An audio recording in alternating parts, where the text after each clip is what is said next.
in 1982, they took us to the Rosedale Ravine to sort of do some tobogganing, and we got in these toboggans and going down, which was fine, but getting up was totally impossible with leather-soled boots, which was what I had, these kind of just leather-soled boots without any grooves in them at all.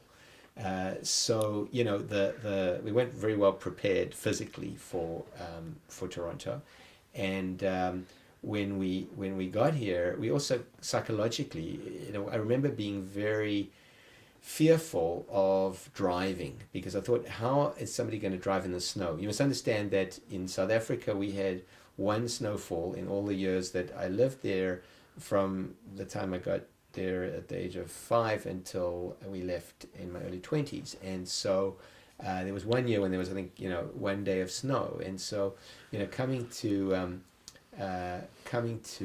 Canada was especially on the 20th of January was a very different experience.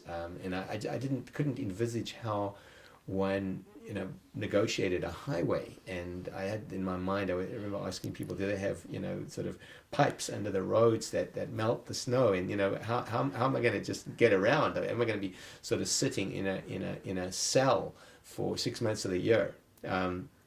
Still asking myself that question.